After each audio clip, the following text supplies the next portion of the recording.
Good afternoon, everyone. How you doing? Welcome to the Alchemical Mindset. I am Renz, and if you're finding me for the first time, we discuss the 360 degrees of life.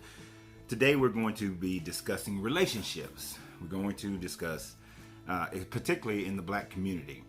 So this may not affect you directly if you're not married to or engaged in a relationship with a Black man or woman, but even if you're not, this is still good relationship information, and you should listen. So go ahead and hit that subscribe button on YouTube. Follow me on YouTube and hit the bell icon so you get notified when we do lives or anything like that. Now, as you guys know, my wife and I, we do a Marriage Monday. So every Monday we do a live at 9 o'clock Marriage Monday. I want to invite you guys to those so that you will be able to participate in our discussions on relationship. But today,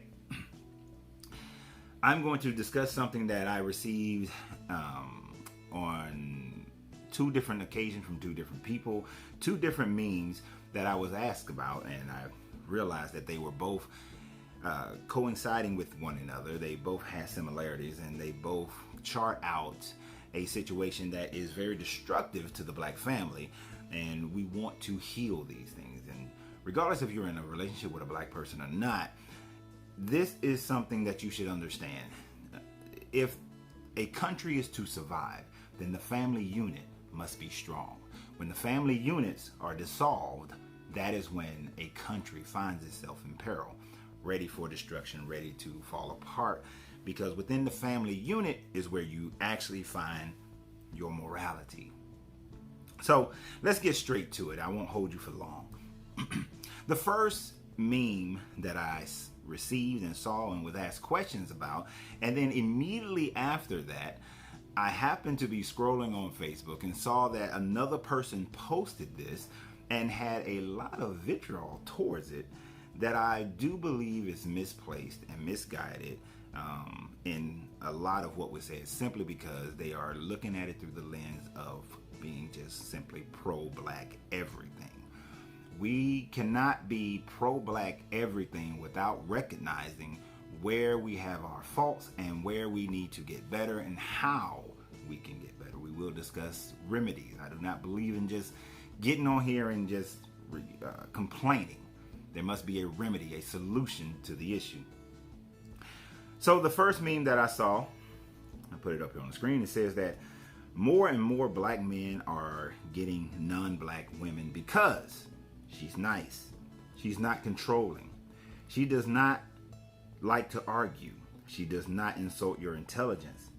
She does not try to emasculate you. She does not wear fake hair.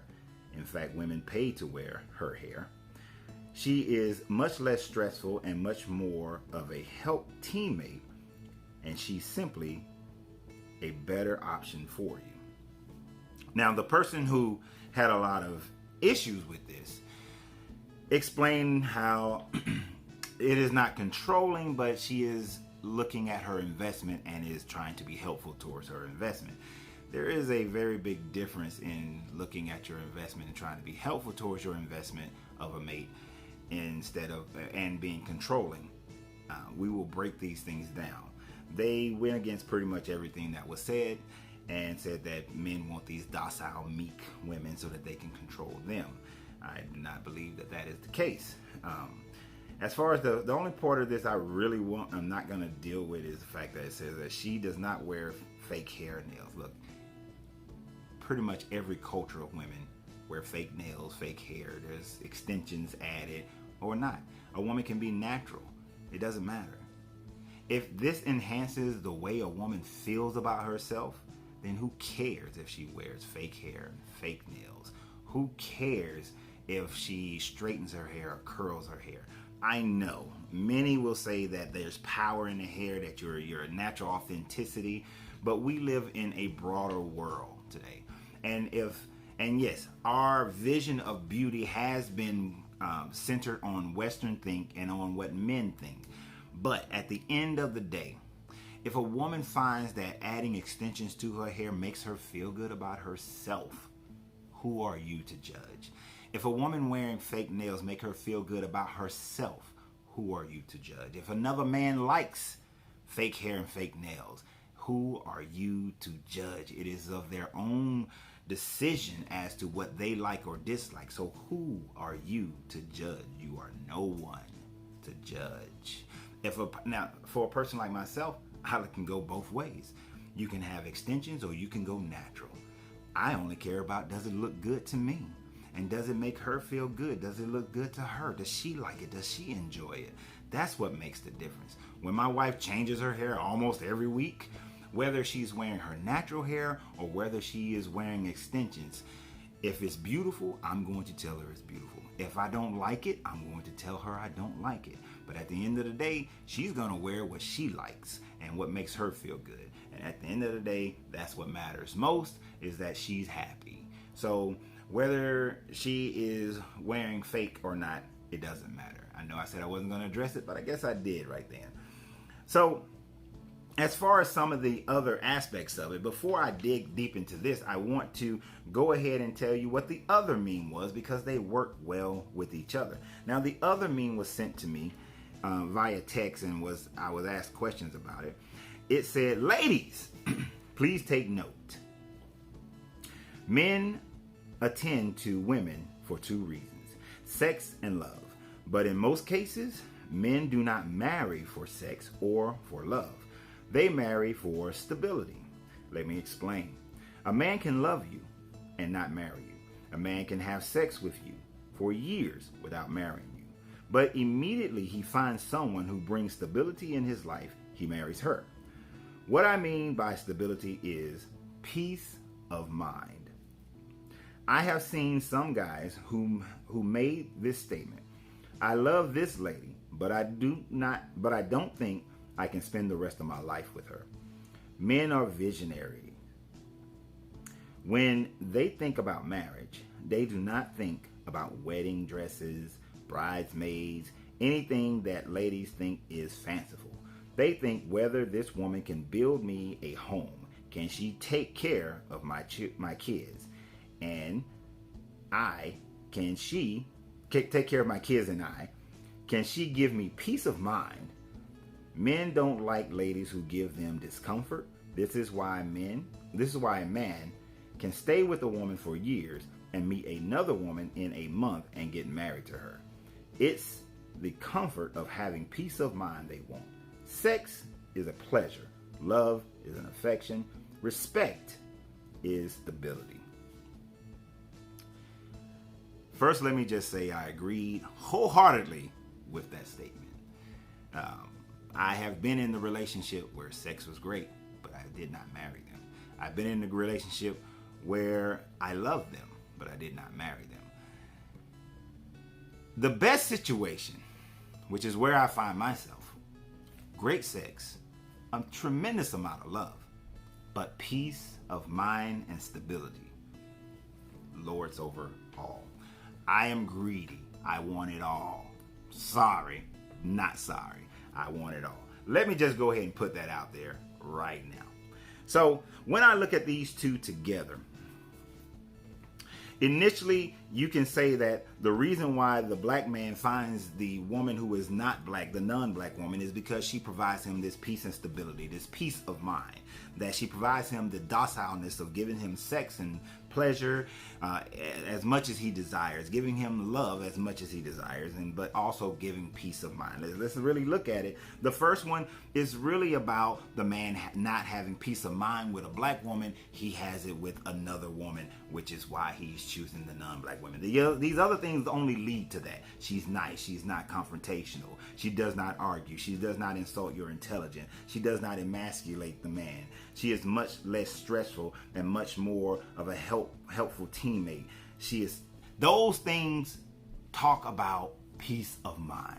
So the question then begged me to, and in my response to both of them in this scenario, because I brought these out, is the fact that the black man struggles with having peace of mind at home with the black woman.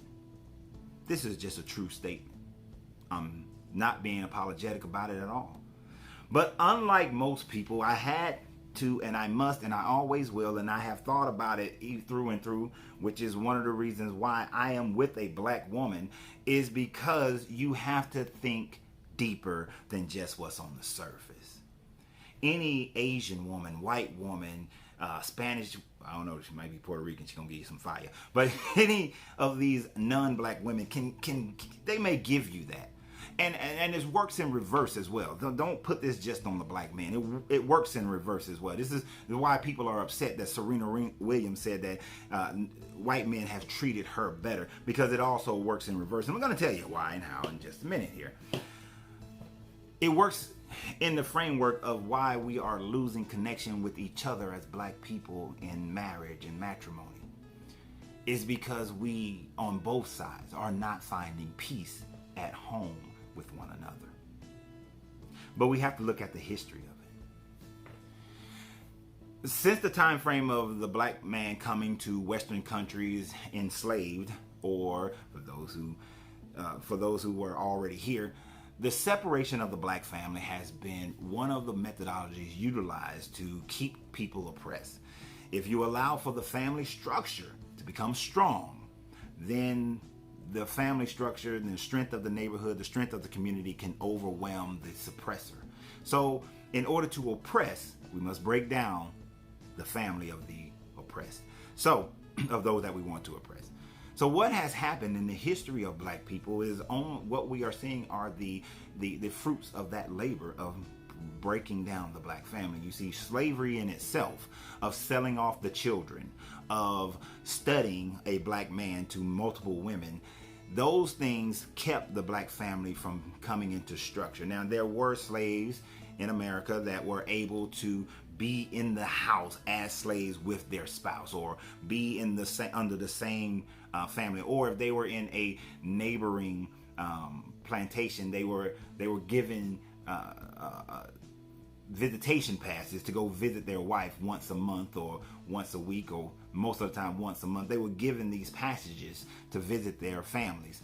But in most cases, the family structure wasn't there. Post-slavery, men and women sought each other out. Families found each other. Husband and wives and children were brought back together through them finding each other. There was a great, what do I want to call it? There was just a great emphasis on going to find your family post-slavery, and many of these families came back together.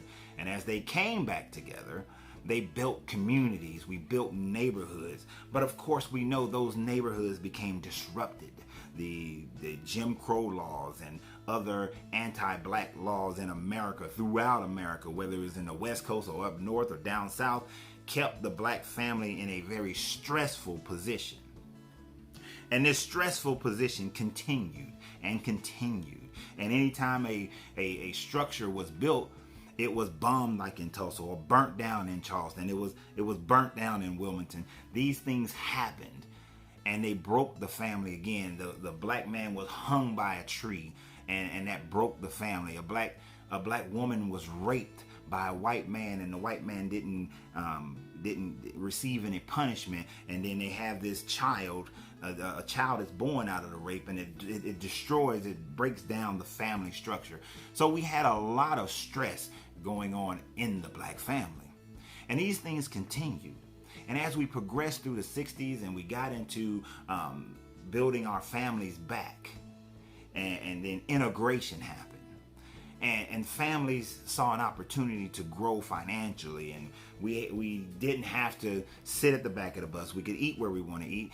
But integration disrupted the black community, and those who could leave, they left. And the black family, the black communities were torn down again. Laws of you can't transport a white woman across state lines were abolished, or at least put into the blue book stage, blue law level.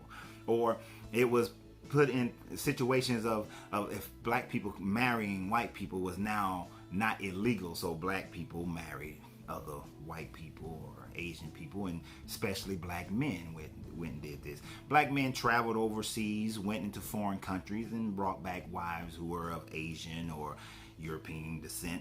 These things began to happen. These things happen more and more often. They began to break down that black family.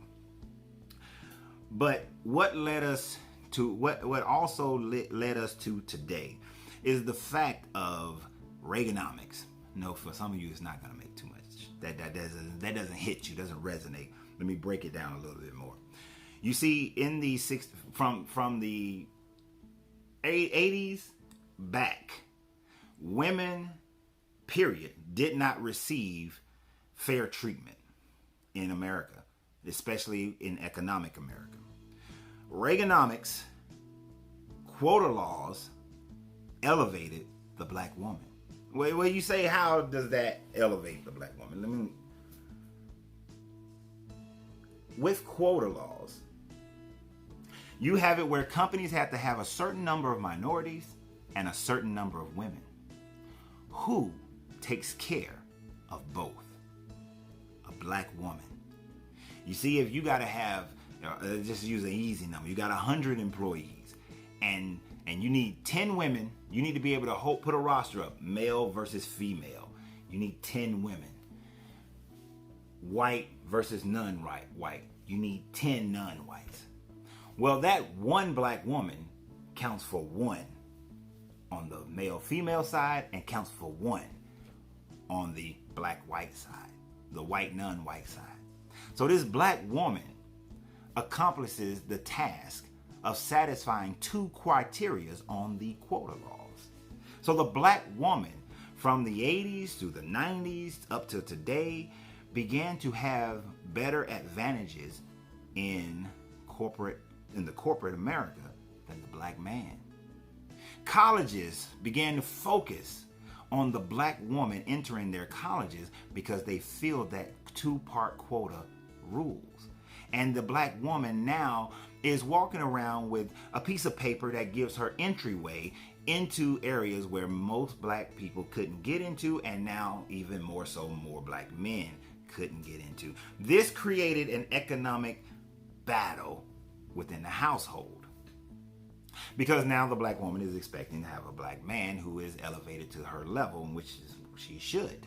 Not saying she shouldn't. But what is missing is true vision of seeing the situation. You see, that black woman gained those opportunities, and as well she should have. And when you look at especially government agencies, you will see this dynamic. At the top, there is a white man and a smattering, maybe a few black men.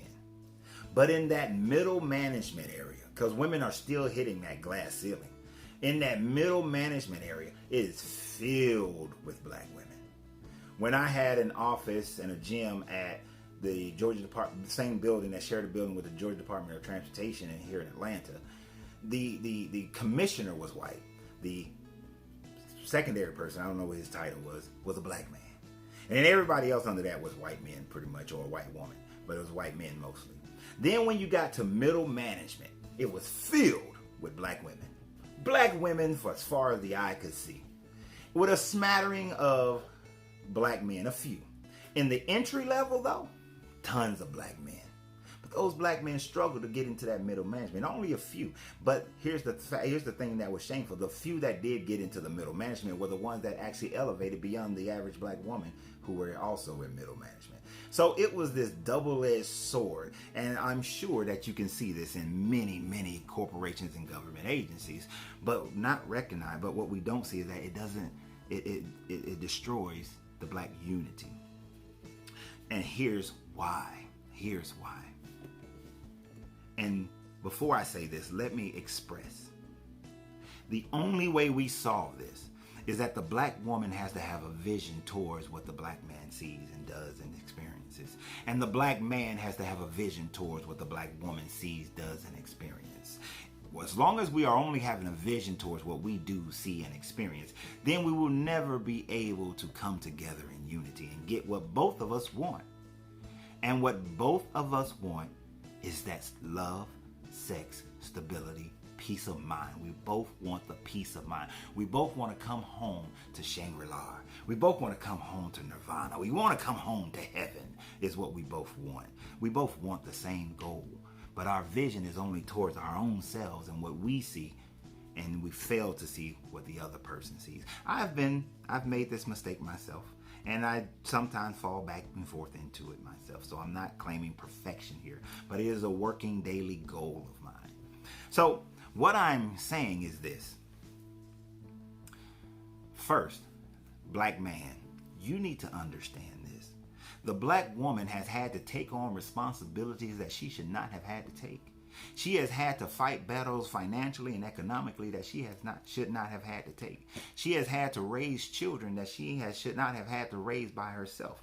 I understand that the Clinton era of changing welfare has made it so that the black woman cannot have a black man in the house if she's getting government assistance. So then the elevation of the black family is hammered down. I understand those same Clinton rules created the 3-strike rule, which put more black men in prison and which made it more difficult for a black man to truly change his life.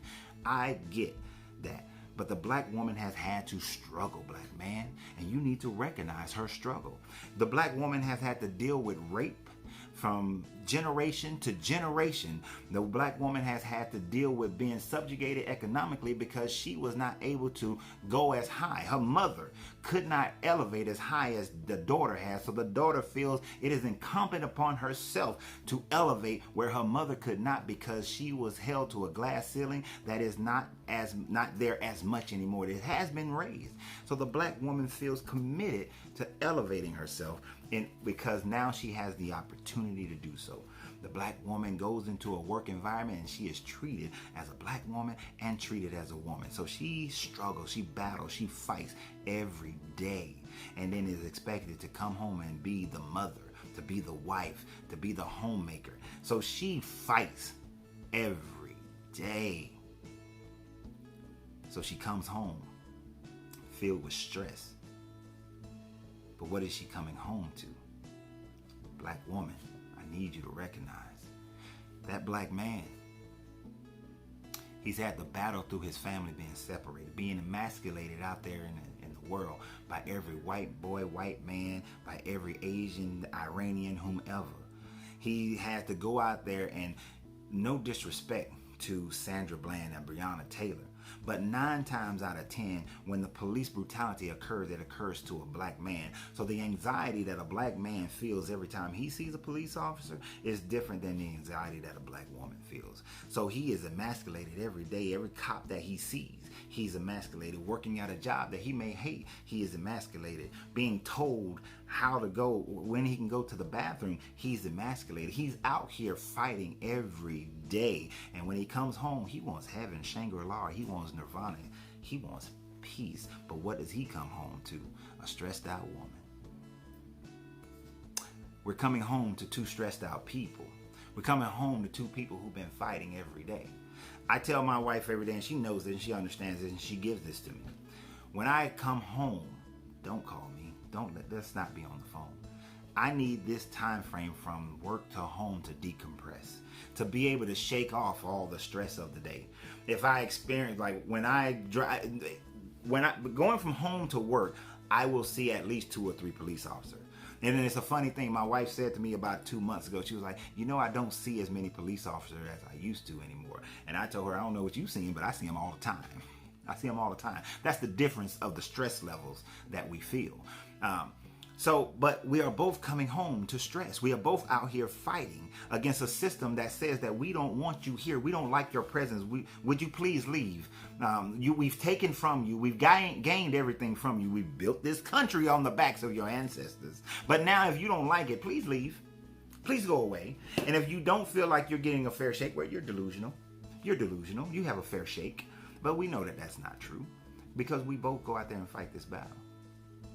So you say, why do black men go after non-black women? And why do black women go after non-black men? It's because that white man and that white woman, that Asian man, that Asian woman, when they go out and they leave the house for the day, they are not out there fighting the same fight that a black man fights nor a black woman fight. So when they are at work, they are calm and peaceful. They don't have that anxiety. When they see a police officer, they don't have that anxiety. So when their wife, their spouse, their husband have the anxiety, have that issue, they are in a position to decompress their spouse. You see, that white man, when his black woman comes home and she's been fighting that fight, he can relax and soothe her. When that black man comes home, his non-black wife can soothe him because she hasn't been fighting that fight. She's not filled with stress. That white man is not filled with stress. And when they are, those few times they are, it is such a different thing that the black man, black woman recognize that, oh, this is different. Let me find out what's going on with them. The approach is different. Honey, what's been bothering you? What's going on? What happened today? They come softer. That stressed out black woman, black man comes softer to his non-white husband or wife because the rare times that it happens, the few times that it happens, it is such a change that they soften to recognize the stress of their spouse when normally they are the ones coming home stressed out, been fighting all day, and their spouse de-stresses them. This is why Serena says the white men treat her better. Even though her father is the one who got her to where she is, that black man. But that's a whole level of disrespect that I feel from Serena. I admire their accomplishments, but I don't admire that. We have to, as a black community, recognize that our wives and our husbands are out here fighting a system that does not like them. When they come home, they should not have to fight you. When you come home, you should have processes of de-stressing so that you can come to your husband or wife showing them the love that you claim. I meditate daily. I de-stress by listening to jazz on my way home. Sleep to meditation music. I have a glass of wine.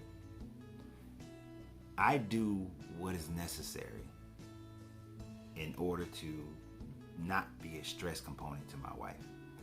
That even when I'm stressed out and I see that she's stressed, let me find out what's going on with her. And she does the same back to me. What's going on with me? We have to become each other's peace. We have to put a barrier at our door that says that the stresses of the world will not enter. I have a thing that I tell my employees every day, almost every day. Whatever stress you had going on out there does not enter my store. Because my customers do not come here for your stress, for your problems, for your issues. When I was a personal trainer, there was another guy. He was technically a better trainer than me. Technically a better trainer. But I gained way more clients than he did simply because when the client came in, all they got from him, communication-wise, was all the stresses of his day, all the problems that he's having, all the issues he's going through. When for me, I was their sounding board. I was their problem solver. And I used to tell him all the time, stop complaining to your customers. So I tell the same to my employees today. Do not complain about your life to the customer. Even when you think you're connecting, don't complain about your life to the customer. The same thing, similar. You should be able to come home and tell your wife, your husband, the stresses of your day, but it's not a competition. It's not a competition. It's not one has more stress than the other, so let me win. It is a moment of coming home and making life heaven. I told you, you guys saw I don't know if you're on my personal, on my wife's page, we sat out on the back porch the other day. I had a glass of wine and a cigar. She was taking her hair down, and we sat there in the moonlight just talking and having a peaceful evening. Sometimes we come home and I'm going to greet, just in how you greet your spouse when you come home. Do you come home frustrated, mad, angry, throwing stuff on the ground, questioning, why isn't dinner made? Why didn't you do this? Why that hasn't been done? Where's this? Where's that? What I got to deal with now? What'd you say? Why'd you say this? Do you come home with that demeanor? Or do you come home, hey honey, how was your day? Give me a hug. Let me hug you. Let me hold you. Let me caress you. Sweetie, you're beautiful. Do you come home, babe, I appreciate you. My wife actually sat at the table the other day, right? And she looked at everyone in the household and she told them how much she appreciates them. How often does something like that happen in your house? How often do you tell your spouse how much you appreciate them? How often do you do that throughout the day? The same way that lovemaking happens throughout the day, lovemaking mentally should happen throughout the day. Peacemaking mentally should happen throughout the day. So what I'm telling you, black man, black woman, understand the history of our people. Understand the struggle that we still go through every day. And do not be an added component to the struggle, but be the relief valve for your spouse. Look and see what they have been experiencing all day. And if we're looking and seeing, if we're watering each other, then we both grow. We all grow. So it is not that the non-black person is better for us. That last statement, that they're just a better option. They're not a better option. They're not. The better option is to heal the black family. It's to heal black relationships. That's the better option. And that's the better option for America. If you want the moral integrity of the country to be uplifted, then the moral fiber of each family unit, of each grouping, must be uplifted. If it is destroyed, it destroys the fabric of the entire whole. Gangrene of the foot affects the entire body. Gangrene of the arm affects the entire body. Mental illness affects the entire body. So one part does not survive without the other part. We have to get that into our mindset. And the same thing with our family units. The husband can't be happy and the wife is sad. The wife can't be happy and the husband is sad. It just doesn't work that way. And as far as the others, they don't deal with what we deal with. So on the surface, they may seem like the better option. But in truth, they're not. Because the other end of that is nobody can understand you. An Asian woman can understand my struggle like a black woman can. A white woman can't understand my struggle like a black woman can. It's just not possible, because unless you've experienced the thing, you don't fully understand the thing. You can't fully immerse yourself into the thing. I'm not saying that interracial couples can't have great relationships. Of course they can. I've seen them. We know that some of them can. But as far as these two means are concerned, my wife gives me love. She gives me great intimacy. She gives me stability. She gives me peace of mind. And every day we work on giving each other even more peace of mind. So the idea of all these other things, yeah, we have to work through the controlling, what is controlling and what is supportive. We have to work through what is nice and what is building me up. I forgot what it's called, criticism, but you know what I mean, the type of criticism that's good. It's gonna pop in my mind in a minute. But arguing, we have to learn how to have discussions instead of arguing. Emasculation, we can't let society determine what a man is. We have to recognize money doesn't make the man. All right, it doesn't. Your money, your clothing, your cars, your houses, that doesn't make you a man. How you treat your woman, how you treat your family, that makes you a man. All right, my wife can make more money than me. That does not mean that it emasculates me. How I treat my wife, how I take care of my wife, how I protect my wife, how I to protect our family. That's what makes me a man, right? Hair, nail, whatever. And much less stressful and much more of a helpful teammate. I've had the docile wife and wasn't as much of a teammate. Just wasn't. Sorry. Just wasn't. My entrepreneurial wife that I have now is a much more of a teammate. So your teammate is really based on you. It's based on you. Because for some, the docile wife may be a great teammate, but for me, it's not. So that's up to you. So at the end of the day, the best option is whatever's going to heal you. That's the best option. And like I said, nobody can experience nobody can understand what a black woman goes through than a black man. But we just have to see it from the other person's perspective and not our own. Because our own perspective is selfish and warped. So y'all have a great day. Remember, you got to free yourself to be yourself, because your greatness is non-negotiable. Subscribe, join me on Patreon, keep supporting Uncle Ren's Popcorn. Y'all have a great day. Good journey, good vibrations.